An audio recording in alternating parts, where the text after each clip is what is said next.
ಎಲ್ರಿಗೂ ನಮಸ್ಕಾರ. ಈ ದಿನ ನಮ್ಮ ನಾಟಿ ಸೊಗಡೆ ಚಾನಲ್ನಲ್ಲಿ ಚಿಕನ್ ಚಾಪ್ಸ್ ಮಾಡೋದು ಹೇಗೆ ಅಂತ ನಾವು ತೋರಿಸ್ಕೊಡ್ತಾ ಇದ್ದೀವಿ. ಮೊದಲಿಗೆ 1 kg ಚಿಕನ್ನು, ನಂತರ 1 ಈರುಳ್ಳಿ, 2 ಬೆಳ್ಳುಳ್ಳಿ, ಚಕ್ಕೆ, ಲವಂಗ, ಕೊತ್ತಂಬರಿ ಸೊಪ್ಪು, ಹಸಿಮೆಣಸಿನ್ಕಾಯಿ, ಮೆಣಸು, 1 ಟೊಮೆಟೊ, ಶುಂಠಿ, ರುಚಿಗೆ ತಕ್ಕಷ್ಟು ಉಪ್ಪು, ಎಣ್ಣೆ.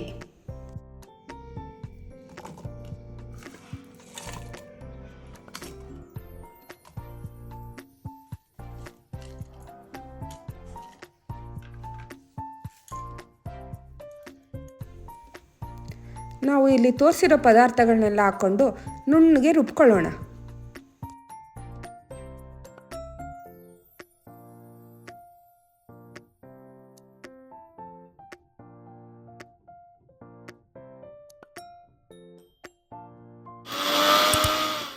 ನಂತರ ಪಾತ್ರೆಗೆ ಕಾದ ಮೇಲೆ 3 ಸ್ಪೂನಷ್ಟು ಎಣ್ಣೆ ಹಾಕಬೇಕು.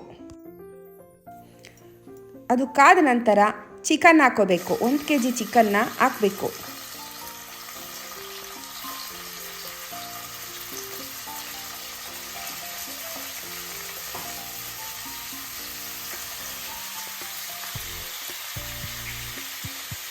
ಸ್ವಲ್ಪ ಉಪ್ಪನ್ನು ಸೇರಿಸಿ ಹುರಿಬೇಕು ಚೆನ್ನಾಗಿ ಚಿಕನ್ನ.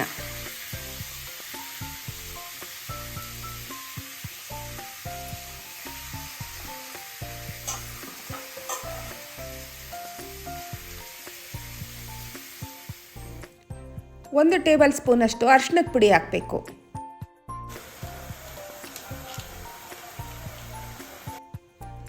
ನೀರೆಲ್ಲ ಸುಂಡೋವರೆಗೂ ಚೆನ್ನಾಗಿ ನಾವು ಚಿಕನನ್ನು ಹುರಿಬೇಕು.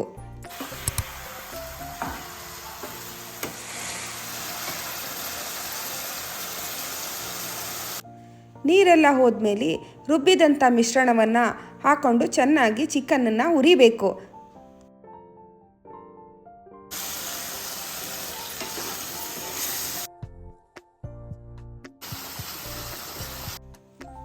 ಸ್ವಲ್ಪ ನೀರು ಸೇರಿಸ್ಕೊಳ್ಳೋಣ.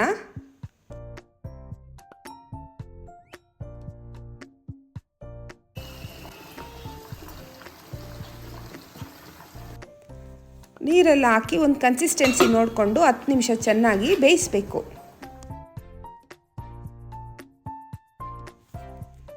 ಬಿಸಿ ಬಿಸಿಯಾದ ಚಿಕನ್ ಚಾಪ್ಸು ತಯಾರಾಗಿದೆ.